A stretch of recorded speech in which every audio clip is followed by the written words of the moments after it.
solve large, intractable problems. It's a new venture altogether. Your brain is a wild horse there. Because remember, writing is not a team sport. You are not selling horse carriages when there are cars. I want to be known only as the trusted advisor. More like a tourist. Play to Potential podcast.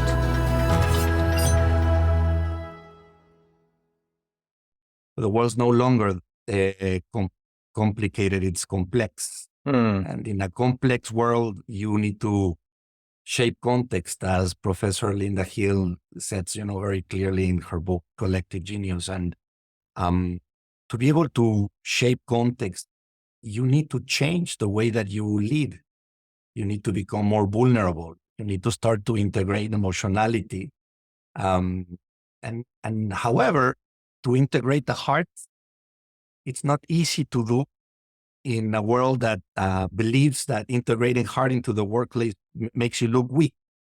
So there's here's where spirituality comes in, and I talk about this in the book. Has nothing to do with religion.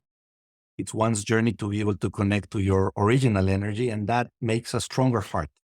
And when a stronger heart has the right qualities, then nothing can stop it. And then it allows for the right integration of the four energies, the thinking, the doing, the feeling, and the being, to be able to create humane leaders.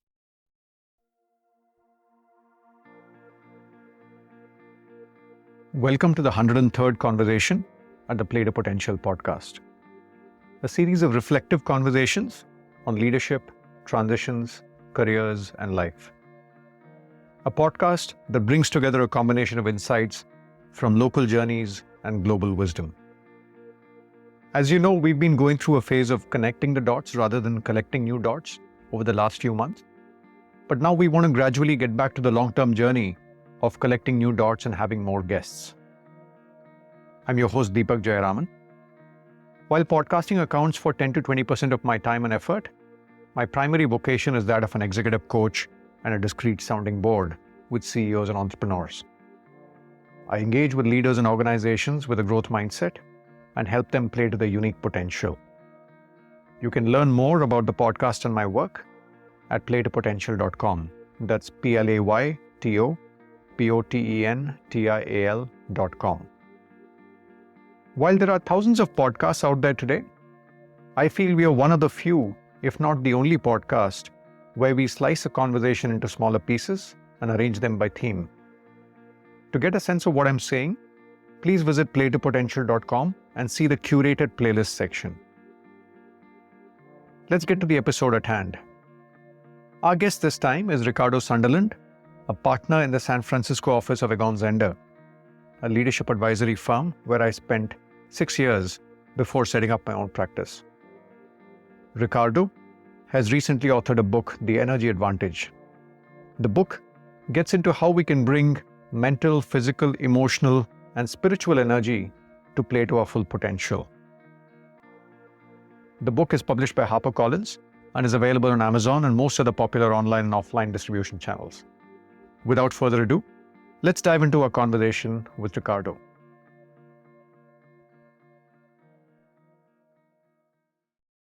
Ricardo, thank you so much for making the time to come on the Play to Potential podcast. I've heard so much about you from Vivek Khemka and many of the other colleagues. So it's wonderful to be talking to you. Hi, Deepak. Thank you so much for your time. I've been a fan of Play to Potential, and I'm even more happy to be able to talk to an alumni of the firm. Absolutely. And congratulations on the recently published book, The Energy Advantage. How's the book doing, Ricardo?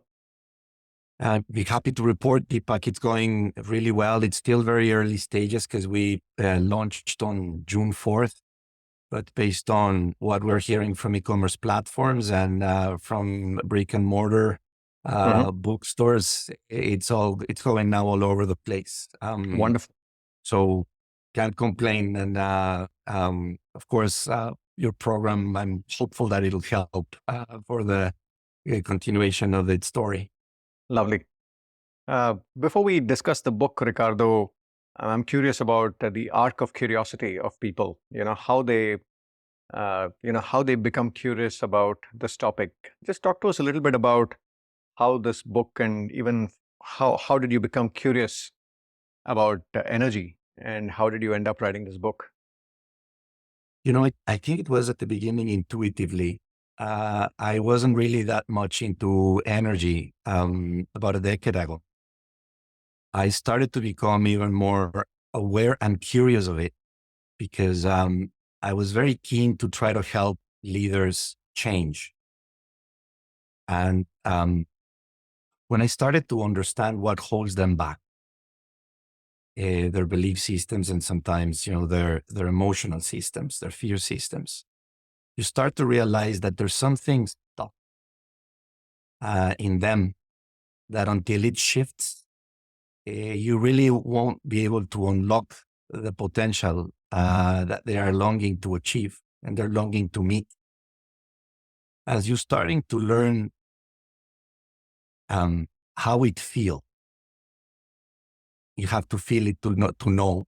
Then you start to see that it's not thoughts that are holding people back to shifting their mindset. It's shifting their energy. That once it starts to move, once it starts to go from stock to unstock, they are able to actually truly change their personalities. So then you start to become very curious. What is this thing about energy? And what are the different kinds of energy that we all humans have? So I'm starting to become curious about Eastern philosophies and our Western culture, and how to be able to create a bridge between one and the other would be able to help connect the four buckets of energy that we have as humans. I was experiencing very clearly the mental and the physical energy, the thinking and the doing, which all leaders are experts on. They've trained themselves for many years and they become very successful. However, there's a compartmentalization depending on cultures and depending on the organization, on when it comes to integrating emotions into the workplace, or the emotional energy. I started to see as something essential for leaders to be able to then not just continue to be more happy in what they do, but also to be able to thrive given how the world's changed. Before it was a complicated world. In a complicated world, we set direction and leaders set direction and people execute. But the world's no longer complicated, it's complex. And in a complex world, you need to shape context, as Professor Linda Hill says, very clearly in her book, Collective Genius. And to be able to shape context, you need to change the way that you lead. You need to become more vulnerable. You need to start to integrate emotionality. And however, to integrate the heart, it's not easy to do in a world that believes that integrating heart into the workplace makes you look weak. So here's where spirituality comes in. And I talk about this in the book. Has nothing to do with religion. It's one's journey to be able to connect to your original energy, and that makes a stronger heart. And when a stronger heart has the right qualities, then nothing can stop it. And then it allows for the right integration of the four energies, the thinking, the doing, the feeling, and the being, to be able to create humane leaders. I needed to start to become very curious on each of these different buckets of energy, how to be able to work with each, how to be able to integrate each in a responsible way. And over the course of these last 10 years, you end up integrating these and starting to first experiment with clients who were courageous along with me. And now I feel very comfortable that this is the way to be able to help, again, leaders be not just even more successful, but happier anytime, anywhere, at work and at home. Lovely. And I want to pick up on what you said about Professor Linda Hill in the book. you say that leadership today is much more about shaping context than setting direction. Can you say Yes. more? It's again, there's a lot that's sort of packed into that sentence, but I'm curious if you Yes, could sort there's of, a lot on that. I remember, and I quoted in the book when I was having a workshop with Linda, and we were having this with Jane Fraser at that Citigroup, and Jane was taking copious notes when she was actually saying this, mentioning about shaping context. And I asked Jane, why are you taking all these notes? And she said, this is the kind of leader that I want to be. And it's first time that I hear this term, and to your point, I want to become more curious about it. Shaping context allows, basically what it means is that a leader can feel very comfortable in saying, I don't know. And when this kind of vulnerability, you can enable psychological safety in the organization. When there is psychological safety, people will trust you more. They will share more information with you so you can co-create together. When you can co-create together, you can enable the future in your organization. You can realize what you can do and what you cannot do. You are able to create experiences together that are not possible by one leader alone. And with that, you can change the environment in which the company, performs, and you change the context that your organization is growing and thriving. Am I answering your question? Yeah, I hear you.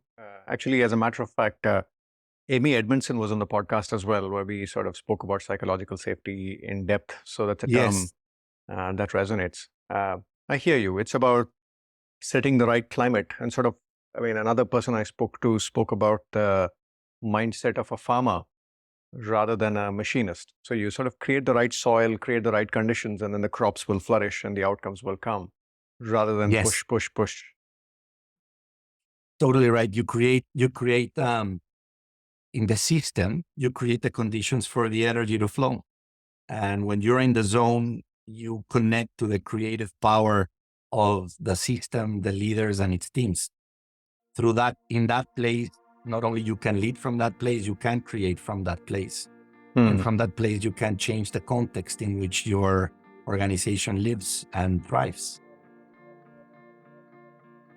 This is your host, Deepak Jayaraman here. Another insight I learned in this context was from Professor Tarun Khanna of Harvard Business School, who's written a book titled Trust, which talks about how leaders in emerging markets need to build trust with the ecosystems they operate in. Tarun says that these leaders often don't have established markets that work for them, so they need to build trust with the ecosystems they operate in to get things done. In other words, he says they need to create the conditions to create. Imagine a lady in the Harvard dorms here at HBS coming up with an idea. She has access to some unbelievable supporting infrastructure. There's pools of risk capital that are used to taking risks, that know how to measure risks, that know how to deal with the unfolding of risk in different ways, that know how to price assets in that environment. There are intellectual property experts and lawyers who can value intangibles in ways that we just don't know how to do in the developing world because we don't have the experience sets yet. There are so many universities pumping out talent in different ways. You can always find someone who's willing to work on your startup who has a different skill set that complements your own. There are logistics providers, there are consulting firms at every level of sophistication. There's bankers of all sorts who specialize in big amounts of money and small amounts of money. There's arbitration specialists, there's bankruptcy specialists. There's an array of people who are just there to essentially create a foundation on top of which you can do your startup. Now, go to Bogota or go to Bangalore even, and I'm very active in Bangalore as an entrepreneur myself and as a provider of risk capital. And you're an entrepreneur that, unless you're doing some very specific things for which the infrastructure exists, by and large, none of these conditions that I mentioned really exist to the depth and sophistication that you'd like it to. So it falls to the entrepreneur to either choose the very circumscribed set of things that it's possible to do with that de minimis infrastructure. In other words, you stay away from many things, which is not optimal from society's standpoint. Or you take those things on, but then it's incumbent upon you to compensate for the absence of all these supporting institutions. So this compensation for the absent soft and hard infrastructure is what I refer to as creating the conditions to create. And it's an onerous ask for the entrepreneur. But that's a fact of life. And I think you're better off recognizing the facts of life than sticking your head in the sand ostrich-like. Bringing it back to what Ricardo says, leadership, especially in emerging markets, is much more about focusing on setting the right climate, internally or externally. And that's a new muscle that a lot of leaders have to build deliberately. If this topic is of interest, you might find the curated playlist we have around building trust relevant. You just need to go to playtopotential.com and then go to the curated playlist section. This feature is available for members only. You can get details around the investment behind the membership and the privileges that members get at playtopotential.com. Let's now get back to the conversation with Ricardo. Let's get into the book, Ricardo. Your book centers around 7 levels of the human energy field. Yes. You say the first 4 are physical, emotional, mental, and the next 3 are spiritual. Just sort of give us a sense of the architecture of how you think about human energy, and also this term human energy field. You know, I've studied these terms in physics textbooks, but it was interesting to sort of use the energy field being used in the human context. Well, as you can imagine, connecting to your question on how I got curious about energy, one of the areas that I started to explore is the human energy field. I first got to learn about this from my energy teacher, Linda Cesara. Linda, in her own unique way, introduced me to the work of Barbara Ann Brennan. Barbara, she is a former scientist who later became a healer, answering to her true calling. When I started to learn about the human energy field, which in other parts of the world can be known as the aura, she started to realize that each of these layers, each of these levels, has a very specific frequency and governs very specific experiences in our lives. If you're able to attune to each of the different levels of the human energy field, you can start to separate intentionally how you're going to work with each energy. So, for example, the first layer of the human energy field takes care of physical energy. So, intentionally, what you do is you work with physical energy with the intention to feel pleasure. Why? Because as we were talking about energy, energy gets stuck in the body. So when you're able to start to feel your body, when you're able to feel it with the intention to feel pleasure, you start to awaken the antennas in your body. When you're able to awaken them, you start to then feel the emotions that are going through your body or the emotions that get stuck through your body. So it's essential to awaken the physical energy within your body. If you're tired, if you are restless, if you don't eat well, if you don't breathe well, it's going to be very difficult to connect to the other layers of the human energy field intentionally. So whenever I start a program with my clients, we always start there, breathing and trying to help them integrate, connect well with their body so that they can feel the intake of energy and the outtake of energy in their bodies. As an example, second level would be felt sense, the love of self. If you connect well with your body, you will feel how integrated are you or not with yourself. The gap that we have of love amongst ourselves can tell us how self-confident we are, how much we need to prepare or not, or whatever we do. when we're connecting to love of self, which is layer 2, what I let my clients know is that there is always a gap emotionally.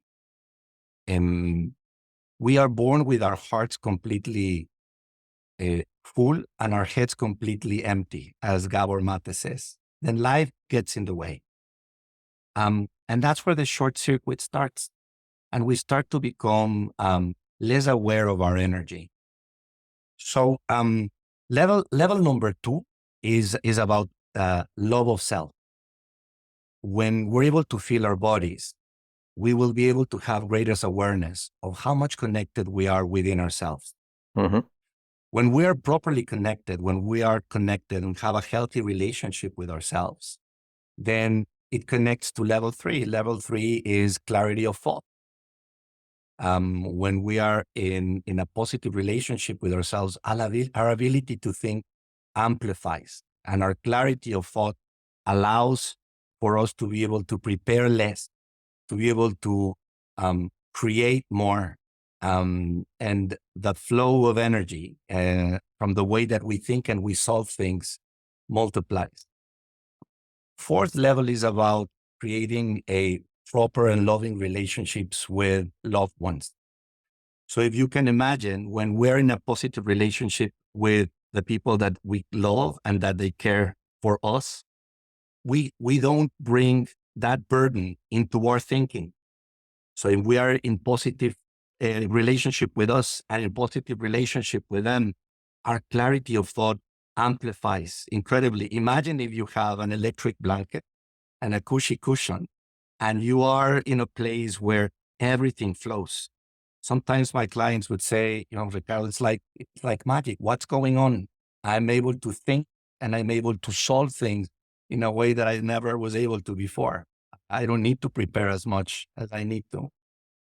When we get to this point, it's what I call the physical realm, both physical, emotional on level 2 and level 4, and then clarity of mind. Then it allows for us to be able to connect to the spiritual energy, which you may choose to do or not. Sometimes clients have an issue with secular organizations, and they will roll their eyes whenever I start to get them connected to spirituality. And I let them know that has nothing to do with religion. It's our ability to be able to reconnect to our original bliss.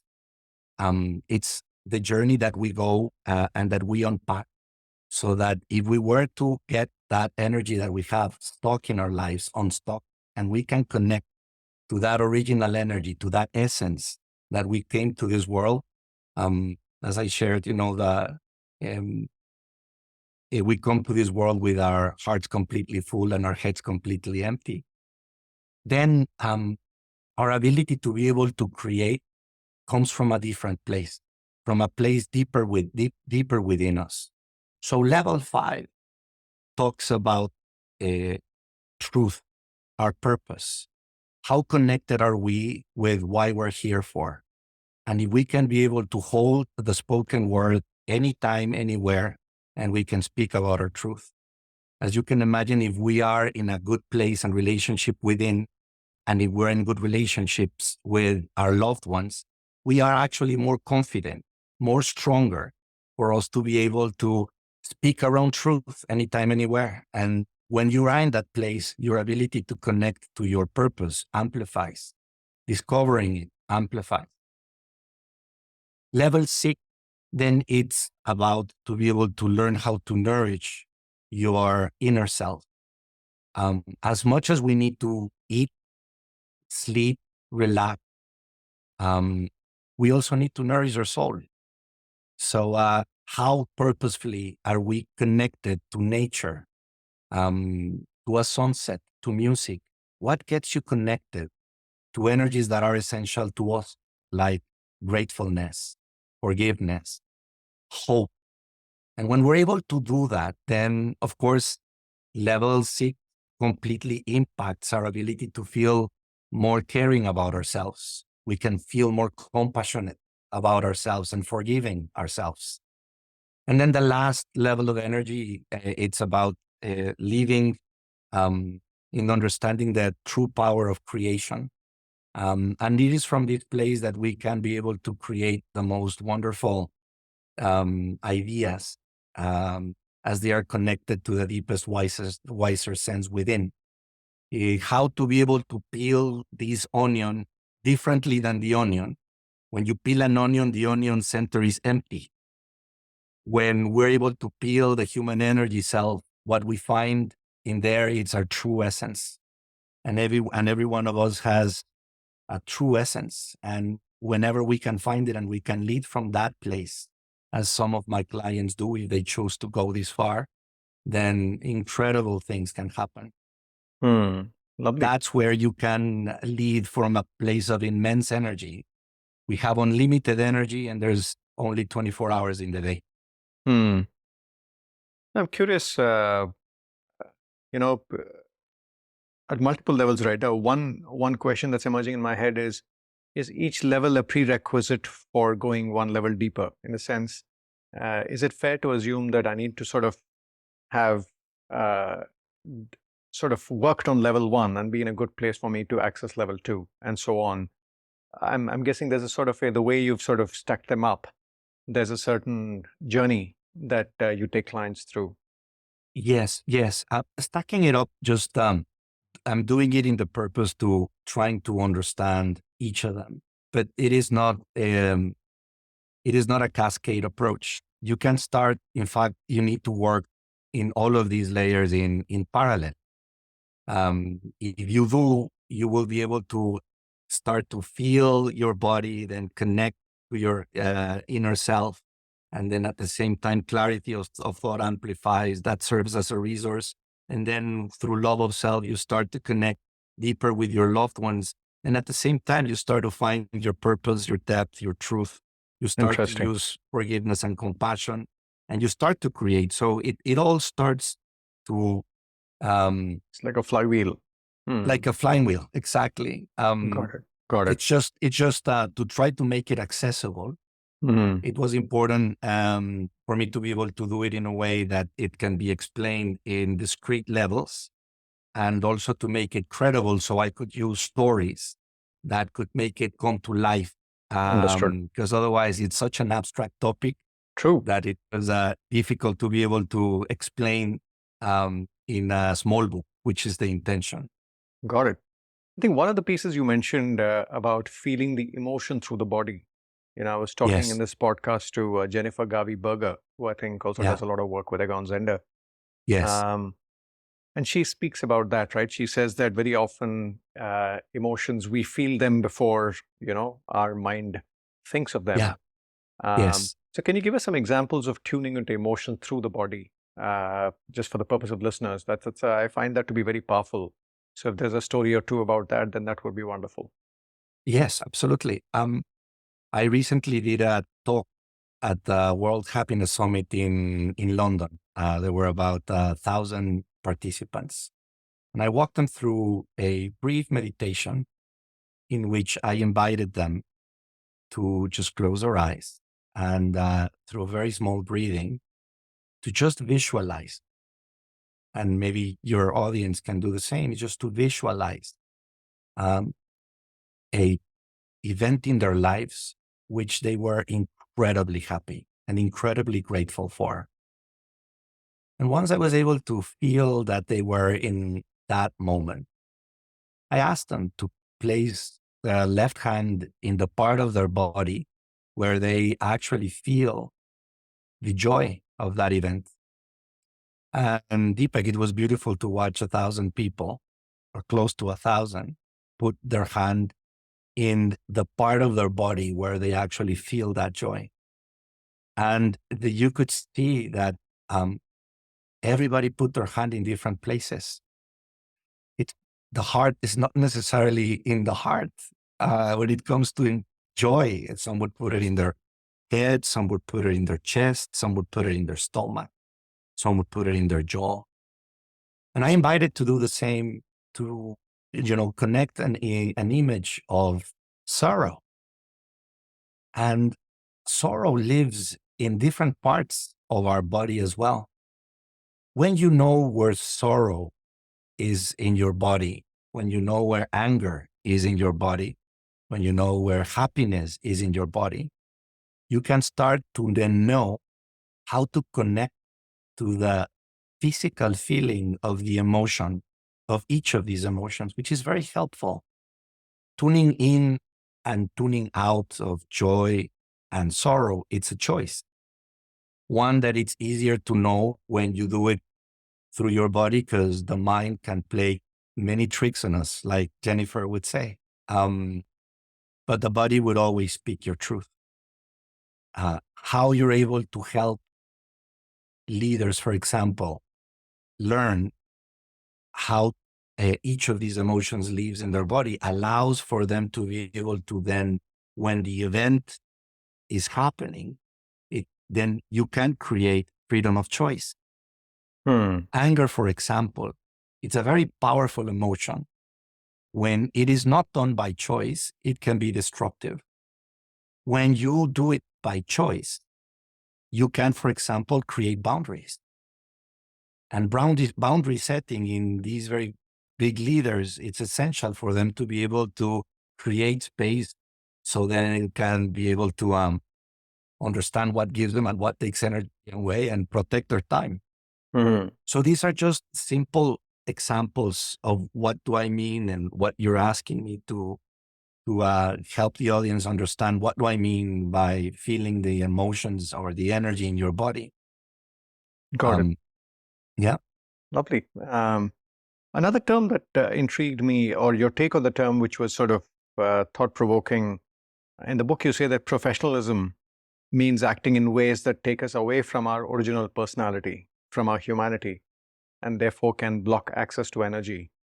And I thought that was a very interesting take on the word. Professionalism is often used in a sort of a, you need to adopt professionalism, sort of a no-brainer kind of a thing when you join the workforce. But you have a slightly nuanced take on the word. So just talk to us about what you mean here. Like what I mean by it is that sometimes we believe that we need to go through life with a professional persona.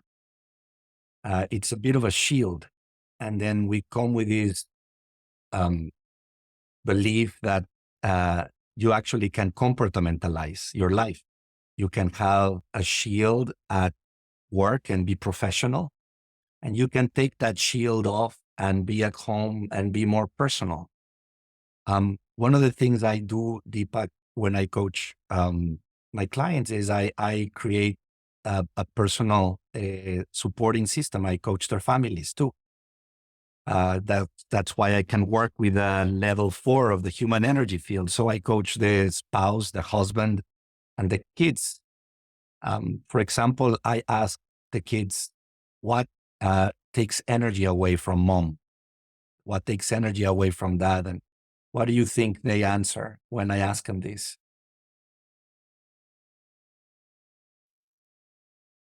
Disagreements?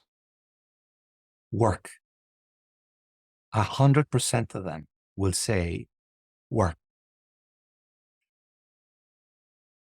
Probably more than 1,000 of them I've talked. So there's this belief that it's a flawed belief. We actually believe, and there's a spillover between, home and work and home. No matter how good we think we are in putting this shield at work or at home. When my clients are able then to understand that this shield actually holds them back to be able to be the boss that can shape context, for example, or the father that could be able to show vulnerability as strength at home, then we start to figure out what is it that's holding them back to take this shield off. Because also that shield is there for a reason. It's not necessarily something that it's part of the culture of the country or part of the culture of the work. It has to do also, to complete the answer to your question, it has to do with everybody's story. We all have a story. We all have a wound, and we are all protecting ourselves to feel how we felt when we decided to protect ourselves and start to creating this shield. It's important to be able to help them discover the roots of this so that they can feel comfortable. Again, level 2, so that you can start feeling more comfortable about yourself, more confident, more loving to yourself. So that with that level of assurance, you can start to let go of that shield that actually it takes a lot of work. If you can take that off, then your ability to have more freedom of choice on where you are giving energy and what energy you're willing to give, it's more purposeful. Wonderful. That's what I mean by that. I was touched by the term you said about working with the family, because in the work I do, I very often speak to siblings and spouses and children to gather feedback on the leader I'm working with. And Yes. I've seen people use the phrase team coaching in the context of coaching the leader and the leadership team. But it's wonderful that you're sort of working with the leader and the family. And that's a team as well. That's probably a more important team in a lot of ways. Yes. That's wonderful. That's something that's the first time actually I've heard somebody talk about that.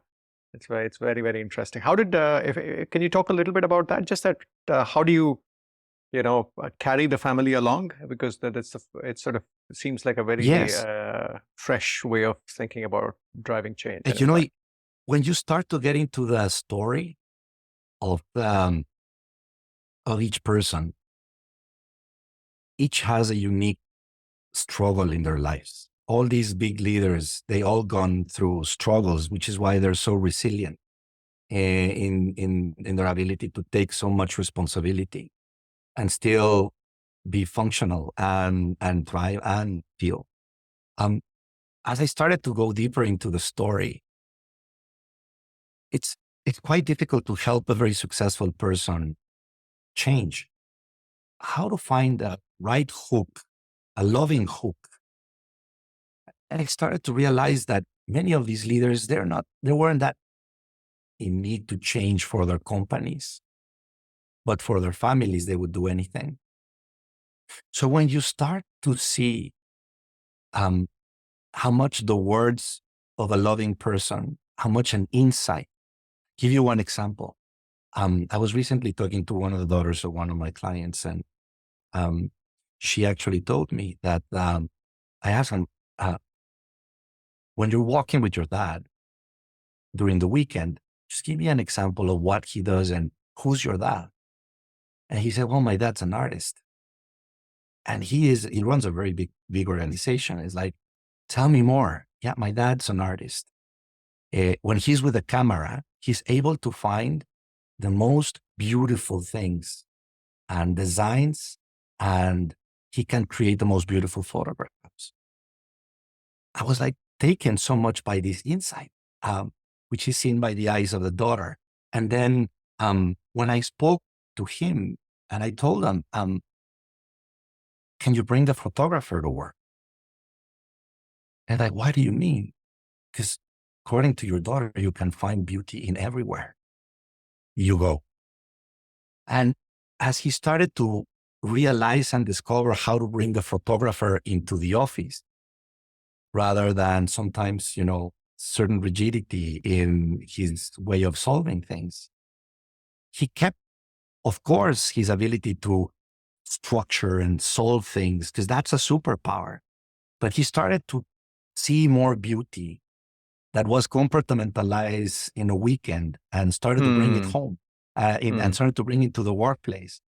So that those were the things that when you start to connect through this hook, then you start to see that it's a beautiful connection that allows for people to change because they are inspired, because they feel loved, because then it takes a lot of the burden and the threat of the pain that you have to go through to be able to change, because there's no shortcut. You always have to feel the emotion that made you close in the first place, which is not joy nor love.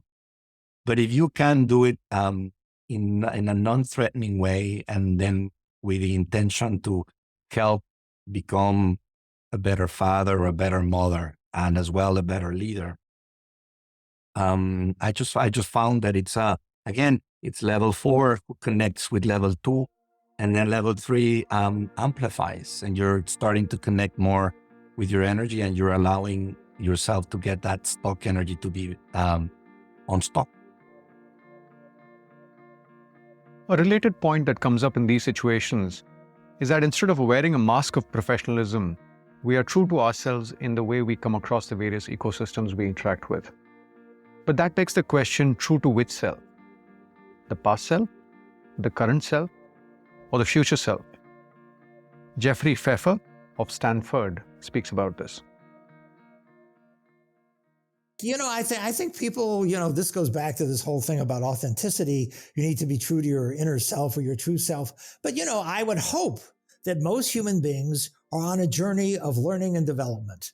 And that Deepak, at your current age, whatever that is, because you look amazingly young to me, is not exactly the same person as Deepak at 10 or 5 or 20 or 25 or 30. That my hope would be, and my, from our conversation, my belief would be that you have been on a journey of learning and self-discovery, and that you have been on a journey of growth and development. And so that therefore, when you say be true to yourself, if you're really true to yourself, you're basically not going to be on a journey of growth and development, because you're going to say, I have to be true to my 1-year-old self, which basically doesn't use the toilet and doesn't work.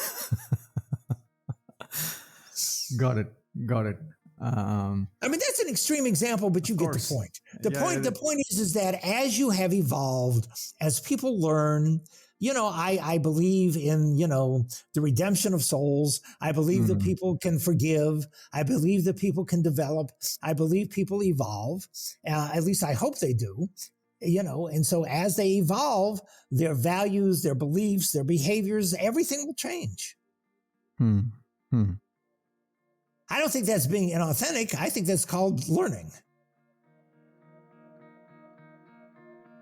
If you wish to dig deeper into this theme, members can go into playtopotential.com and access more than 20 nuggets on authenticity from multiple speakers over the years. If you're seeing value in the podcast, do take a moment to rate and review on Apple, Spotify, or wherever else you consume the content. When we started podcasting in 2016, people didn't even know that this category existed, especially in India. But now podcasting is a bit like what blogging was 10 years back. Everyone has a podcast these days. But we are proud that we're taking an artisanal view with this podcast. And I feel we might be the only ones where we break down a conversation into smaller content pieces that we call nuggets, and further rearrange them by theme into curated playlists. Do visit playtopotential.com to get a sense of what I'm saying here.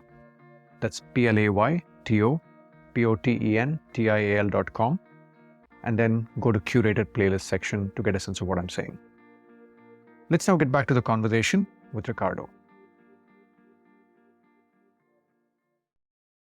I want to go back to the spiritual dimensions, Ricardo. When we hear about the physical, we hear about the emotional.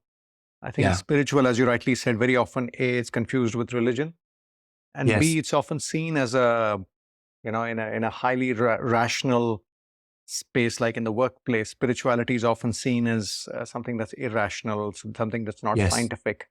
Can you just sort of bring it to life for us, just that spiritual dimension, those 3 levels, and how that can unlock significant value for leaders and organizations and communities? Yes. I guess the one that's the most difficult to go through, it's level 5. So maybe I go there and I'll try to simplify. As I was sharing, level 5 is about embracing the spoken word, is the power of the spoken word when you're speaking your truth. I'm constantly asked, so what is your truth? And we all have a purpose in life. Each one has a different purpose. When you are connected to your purpose, it serves like an energy compass. You know when you are aligned to your purpose, or you're in the right path of discovering your purpose, because then you get energy in everything you do, mostly. You know when you're misaligned to your purpose because you feel that you're losing energy in everything you do. So it's good to recalibrate your course. As you're starting to get closer to your purpose, my purpose in life is to connect leaders to their energy and become more humane. If you go deeper to it, my purpose is to elevate consciousness. So then knowing that is very helpful for me to avoid any noise or unnecessary noise in my life's journey. From that place, I can speak my truth. I can write a book. I can declare what for me is truth or not, which doesn't mean that I'm right or wrong. Just allows me for me to be able to give a point of view that I can share very openly with my clients. And then it's my client's choice to take it or leave it. But then I can hold confidently a space where I don't feel dependent on the other. And I can share very openly in period of service my truth, which is connected to my purpose. Every system has a purpose. Every person has a purpose. When you're able to connect from that place and you can speak from your truth, then you start to become coherent. And there starts to become coherence between your head, your heart, and yourself and your essence. When you are not in that place, there is dissonance. It's like a radio station. Maybe you are 88.1 and maybe I'm 96.5. When you are connected to 88.1, whenever you feel that, when you feel you're in the zone when you're there, almost like you hear music coming and you can't believe that you were able to jump that high or, make that result. It's like you're almost like a superhuman when you're there. Rarely where we are in 88.1 or 96.5. How to be able to sustain it. That's how it starts to help us to have this compass. Of course, coherence from that place allows us to be able to be in a good relationship with ourselves. Level 2, we need to be at the right physical and connection to our felt sense. Level 1. And it allows us to be able to have good relationships with our loved ones. When we are in that place, we're in coherence. But it's now a different dimension of coherence, if that resonates. Got it. When you are from that place, you get access to all these different spiritual energies. Compassion, which is what we're talking about in level 6. It's gratefulness. When I'm able to be compassionate with myself, then I can start to be in a better relationship with myself. I can be able to start myself, to get myself out of the way. I can be able to get my story out of the way so I can be in better service for others. When I'm able to be grateful and when I use gratefulness as a way of waking up in the morning, for example, how do you connect to this nurturing of the soul, of the essence of yourself? Is through level 6.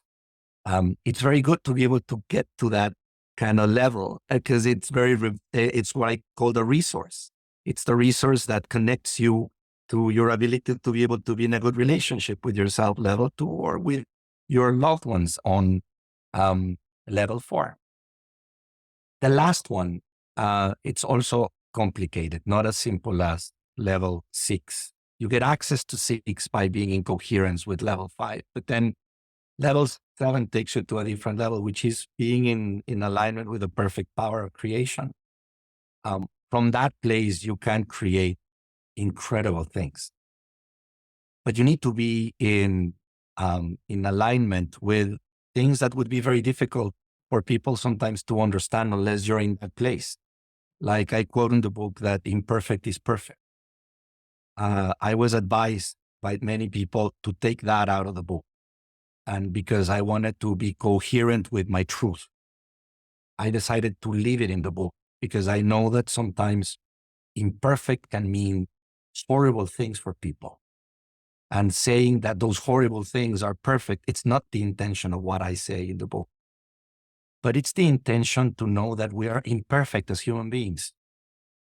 And as such, we're perfect. We cannot love if we weren't imperfect. We wouldn't learn how to love if we weren't imperfect. And by that imperfection, we learn how to love, which gives us the most beautiful emotion there is. So there is a connection there. And from that place, we can actually allow ourselves to give ourselves a break. We don't hold ourselves to levels of inhuman imperfection. And when we're able to let ourselves and we cut ourselves a break, we can let go of things. We can take more risks. We can allow for creativity to go to different levels that unless we are afraid of failure or control. It is essential to be connected to this place, which is deep, deep, deep within us. And from that place, then we don't feel lonely. We can fail from that place and learn from that place. No matter how unfortunate the circumstances are in our life, we always have this ability to be able to, learn that there's never too late to have a happy childhood, for example. That's a wonderful way of putting it. Never too late to have a happy childhood. That's such a wonderful phrase. The one piece I wanted to pick up, Ricardo, was on purpose. Yes. The other school of thought, or as I'm trying to learn and understand what that means, one line of thinking says purpose is emergent. In a sense, you walk a path, you try a few things, and slowly you discover your purpose. Yes. When I read your book, I got a sense that purpose can be sort of discerned, in the sense if you get in touch with yourself, you will get to know the essence. Yes. So I just wanted to sort of maybe understand. In my head, I was trying to reconcile the two as I was reading your book. Would you have a view on that?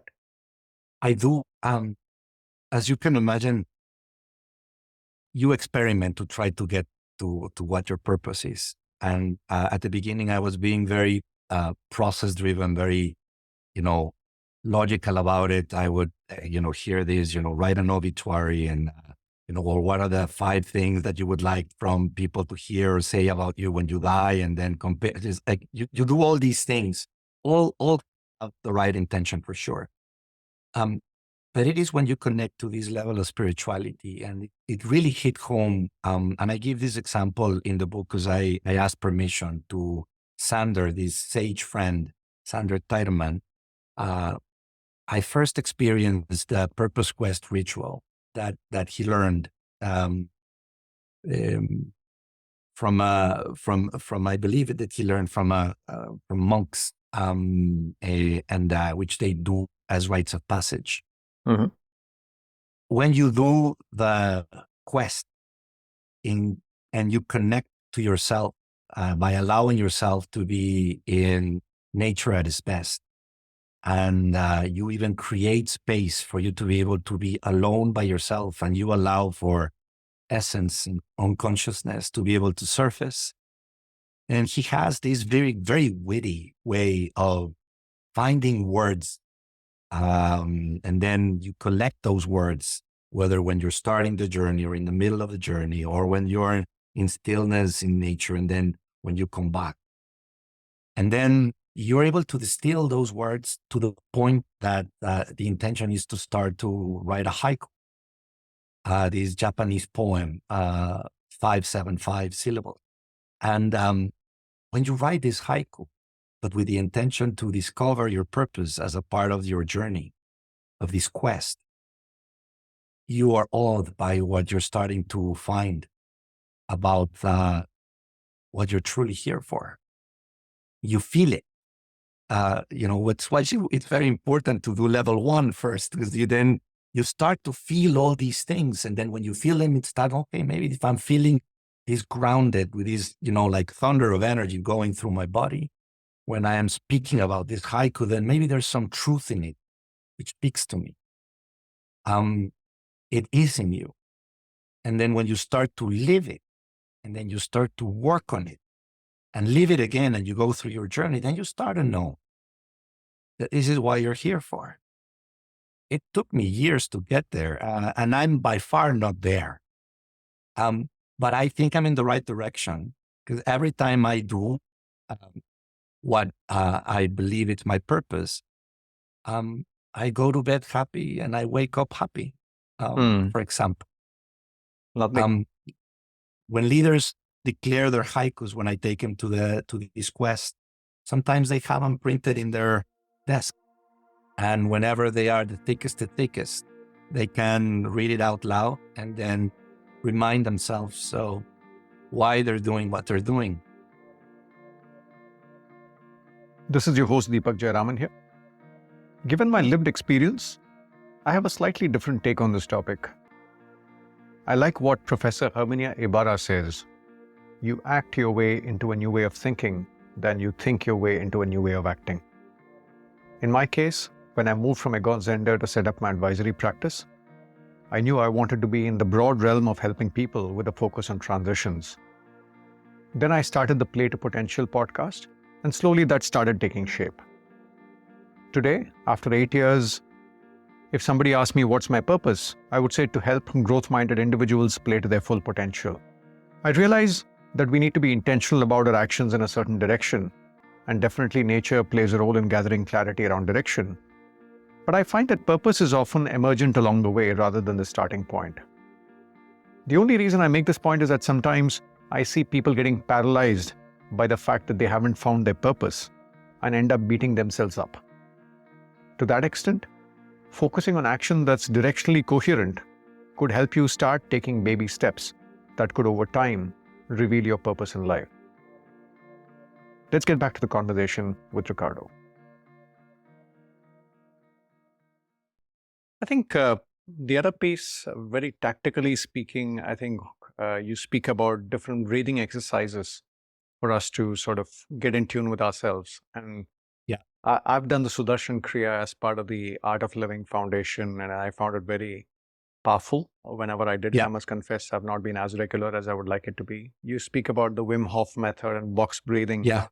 Can you talk a little bit about the role of, let's say, breath and breathing exercises in sort of, and how it sort of maps to some of your work? Yeah, at the beginning of chapter, the chapter of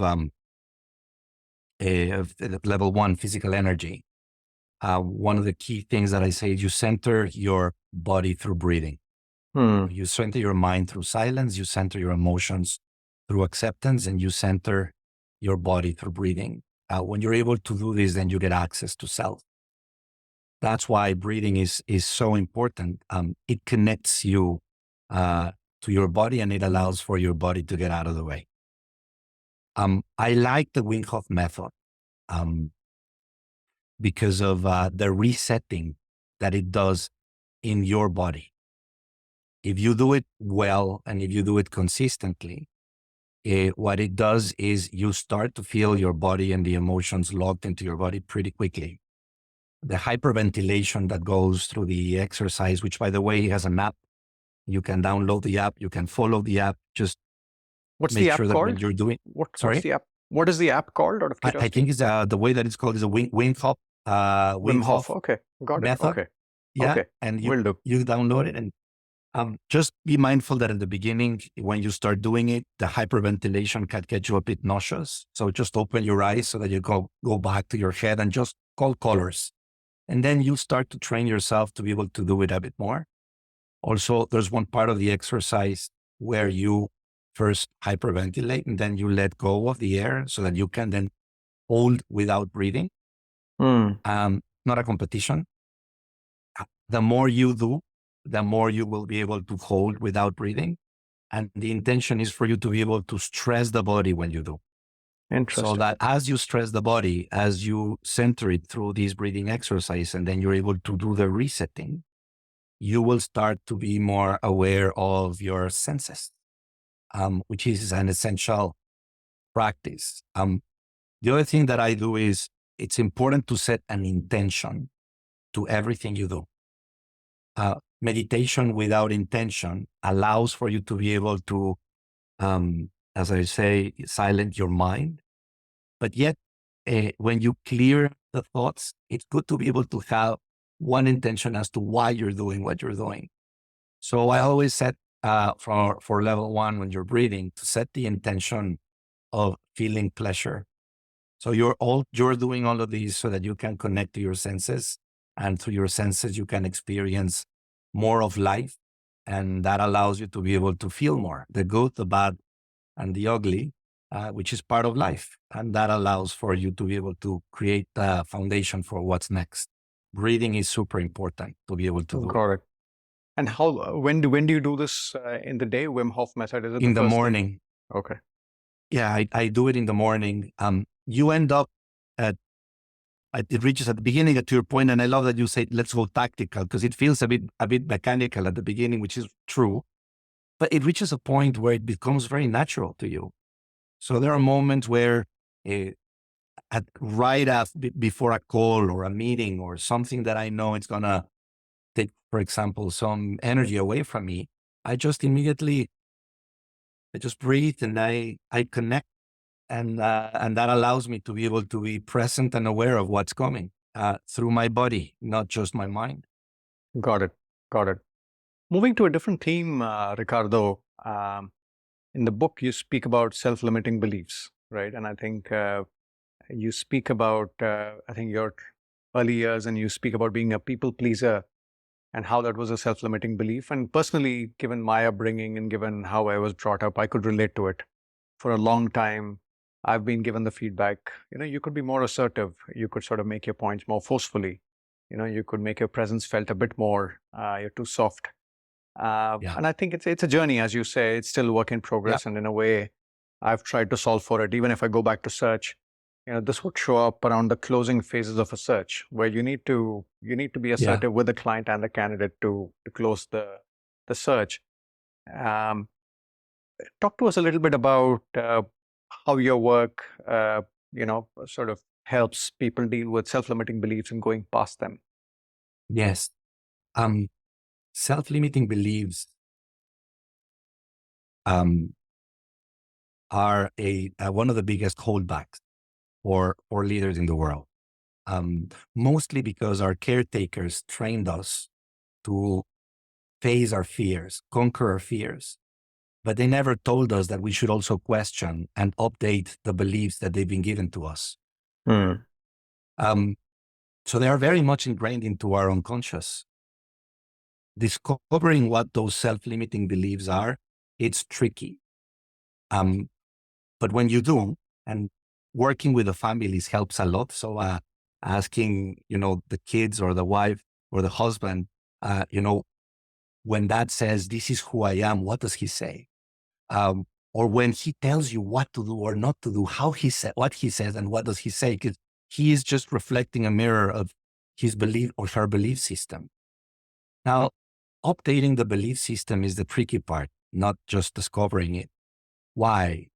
Because when you do, a part of you unconsciously has a invisible loyalty. You would feel that you're betraying the people that you love, that originally gave you this belief and that you're held as truth, as part of your rule book back in very early stage in your life. Connecting to the original intention as to when they gave you those beliefs. I ask my clients, what do you think was the intention of your caretaker, of mom and dad, when they gave you those beliefs? Say, they want me to be happy, successful. So then connect to that original intent so that when you're updating the system, you're not betraying mom or dad. You're actually updating it to honor their wish for you to be happy and successful. That's wonderful. When this happens, it really liberates the ability to be able to update, because we're not talking about principles or values. Those are untouchable, and I'm not there to get into any of those. However, because of what we spoke, the world has changed. And unless you are able to update the belief system, then as a leader, you won't be able to shape context or become vulnerable or find strength in vulnerability, or even be open to the idea that I could be my own self anytime, anywhere, and I don't need to compartmentalize work and home. When you're able to make these updates, you find in them immense amount of energy that you're able to unleash. And what I also love is, in a way, you're updating your operating system while being grateful for the past, by honoring the intent. That's such a powerful thing. Very often, there's we end up saying, okay, that was how I was brought up. That doesn't work for me. And there's maybe a little bit of a residual, if I may say, negative energy about the people that gave us the operating system. So what I love is You move Yes. forward, but with closure and with harmony with the past, which is so powerful. Thank you. Yes, that's really the intent. I find that people change more with tough love than with just toughness. Because then you find the warrior in them, and they have a very good warrior, which is why they are where they are. Yeah. Got it. Got it. The other phrase I loved in the book, you said tackling your belief system is not like venturing into a cave to slay a dragon. It's more like having a very tough conversation with a difficult relative who's hiding behind a closed door. It's such a sort of a poetic and a very graphic visual. Talk to us about what you mean here. When you have sometimes inside of you all these blind spots that, to your point, are left inside of us with a lot of tender love and care. How to be able to open the door of that closet? Again, it comes as a result of finding the right key. And sometimes, when you have these relative and you can connect to some of these uncles that you love really dearly, deeply, that you admire, or that they became a big influence in you. Sometimes when you're able to bring them along the journey, it's easier to be able to open the door than when you bring in, let's say, mom or dad, who you hold in the highest of respects, or whatever the emotion is that you may recall. So all these resources allow for you to be able to find these blind spots, so you're able to bring the unknown to the known. And you can choose to make it a fight and see in that updating a dragon, or you can choose that they were there with deep care and the intention for you to be successful, and then just connect to that energy. And the updating will allow for gray areas, because we're not trying to get rid of the belief. It's how can you amplify your definition of success? How can you amplify your definition of pain or control or perfection? So we're not trying to get rid of everything. It's just, if you can update it in a way that works for you now, you can keep your edge and at the same time be caring. You can be candid and at the same time be loving. How you're able to balance this, it's a choice. And very often with beliefs, what I've noticed is it's a bit like fish in the water, right? The fish doesn't realize it's swimming in water because sort of water feels like air for the fish. So in your Yes. experience, how do you even recognize that you have a self-limiting belief that's holding you back? What's been your experience with just even bringing that to people's awareness? Yeah. I mean, when you're starting to discover what are your beliefs, right? As I share this example with a caretaker, with a family, and then you started to see that there's this is, so you first start asking yourself this question: is who I am? Now you can start to ask, once you get that list, how much is this belief serving me today? Or how much is this belief holding me back to where I need to be, or who I want to be? And then you start again back, you connect to your truth.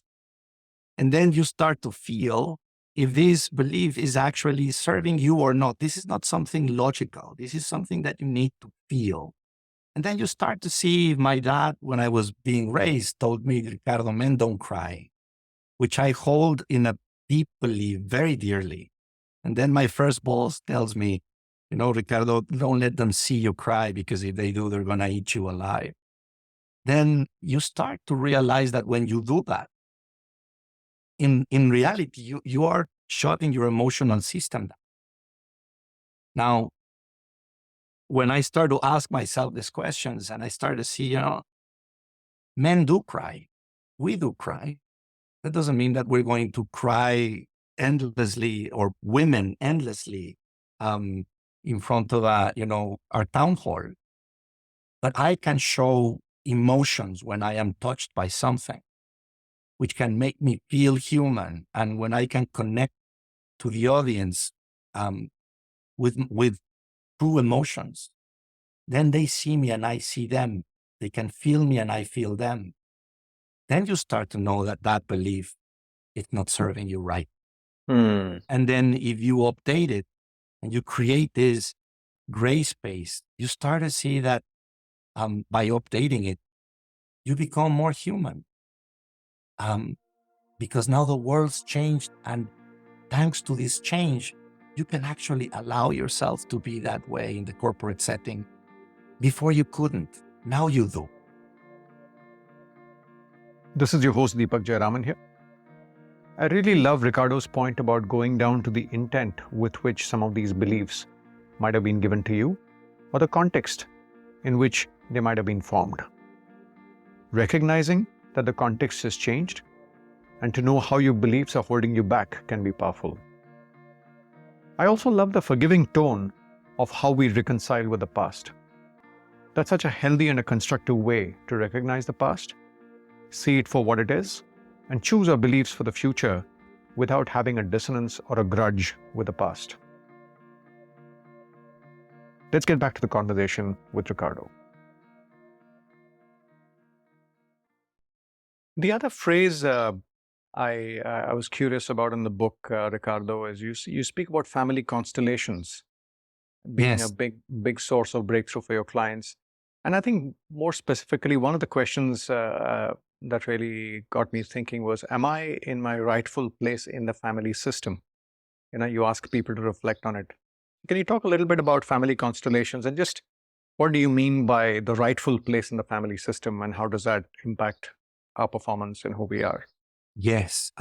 This is deeply into level 4, which is how to be able to be in good relationships with you and your loving, caring family. Family constellations is a framework that was created by a German named Bert Hellinger. He was a very wise man. The way that he was able to discover the foundation of this framework was he was a missionary in the Zulu tribe in Africa.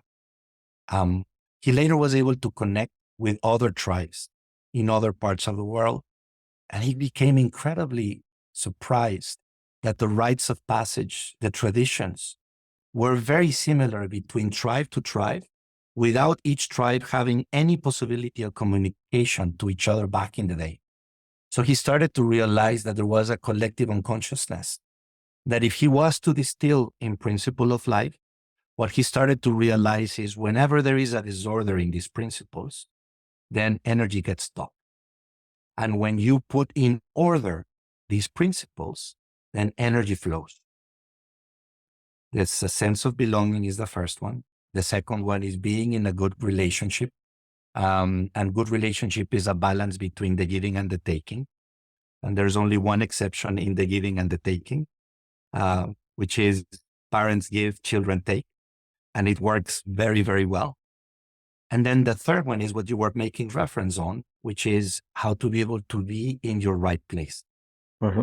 So, for example, if there is a balance, a disorder in the balance of relationship, and parents, for whatever reason, they start to take from you at a very early stage in your life, you start to play a different role in the family. If for any reason mom or dad were not available, let's say, for example, emotionally, and you have to start to take care of members of the family, then you start to play the role unconsciously of mom or dad at a very early stage in your life. When you do, you're not in the right order.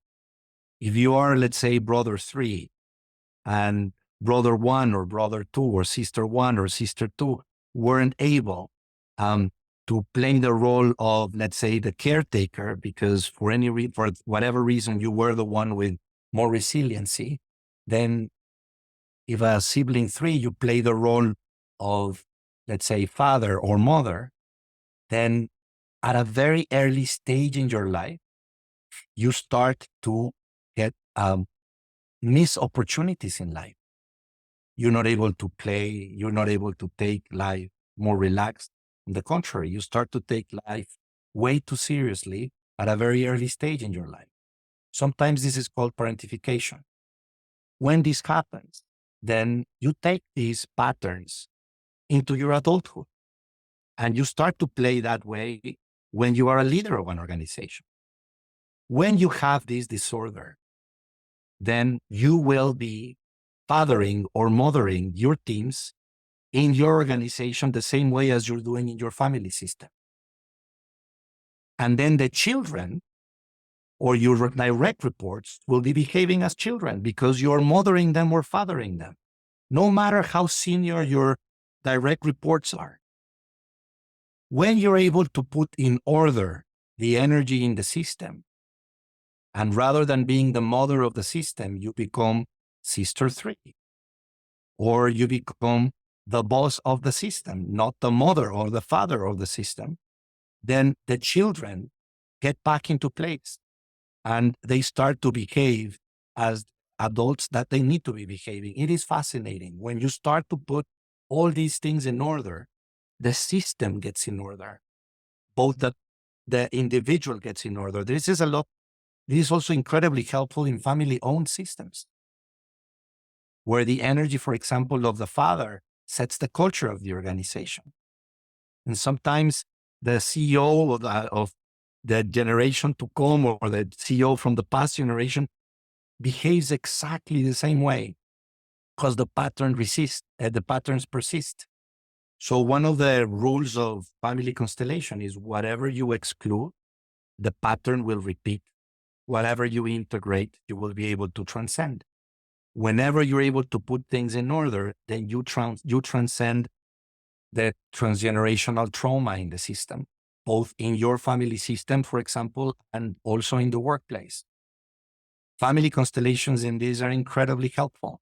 The dynamics of family systems are the ones who sometimes are placed in question. Whenever I explain the theory, it's like, my God, this is very logical. This is something that if you're able to put in order, I can see that. Or I can understand what you're saying. It is the dynamics of family constellation that sometimes can put people uncomfortable, because there are parts of the framework and the way that you approach these dynamics. Surrendering to the mystery of life sometimes is incredibly helpful. However, when you're able to put in order the family and the members of the family in a place where it's being held by the facilitator, it's incredible how the unconscious surface. And it's one of the best frameworks that I've seen with the right facilitator that allows for you to be able to identify the root cause as to why you behave the way that you behave. And sometimes the root cause is held in the most unsuspected of places. And when you're able to find, then the reordering that happens and the energy that flows is immense and very lasting. Lovely. I'm mindful of time, Ricardo. We could keep going. Just a couple of questions before we wrap up. Again, sure. Picking up from another phrase that was very poetic. What would happen if you tried to make bread without yeast? You might get something, but it wouldn't be bread. Yes. And you say that spiritual energy is the yeast in the bread of human energy. Yes. Yeah. Talk to us about what you mean here. I think by being able to talk about that, it's important to declare that, there's a part deep within us. Some people call it self. Some people call it soul. Some people call it spark. Some people, however you call it. It's there. And getting access to it, it's not easy, because again, we were, as life struggles go on, we started to get separated from it. But when we're able to connect to it, whenever you are either 40 or 50, you can do with it far more than when you had full access to it when you were 1. So we need to earn going back to it and get access to it. And when we're able to do, you cannot make bread. You cannot feel alive when you not have access to it. There's so many leaders that I work that are so successful that when they hire me, they feel a void in their lives. No matter how successful they are, the more success they get, the bigger the void feels. And it's because in many cases, they are not intentionally reconnecting to that energy that's our birthright. And when we are able to connect to it, then it's the gist of life. We can make breath from it. This is something that, again, sometimes life and what happened in our lives blocks us from hearing things like this. Whenever I'm able to work with leaders who want to get to that place because the void is unbearable, or the void just feels like a wonderful opportunity to be able to create more and be able to find a greater place because they feel the calling. That's the gist of their life, and that's the gist of who they want to become. When you do, you can create breath. Yeah. Lovely. On that note, Ricardo, this podcast is titled Play to Potential. And one of the questions I ask all the guests is, what does the term mean to them? So what does play to potential mean to you? I think the way that I answered last time, the play to potential is when we're able to connect to the deepest, wisest self in all of us. When we do, we have unlimited potential. We know, we feel, we love, we cry, we create beautiful things, terrible things. We become human. When we're able to integrate all these four beautiful energies that we are born with, our mental, our physical, our emotional, and this sense of self that we're calling spirituality, then you can play to your full potential. Every human has a role. Every human has a purpose. If every human was able to play to its full purpose, we will elevate consciousness in humanity in a way that will be unstoppable.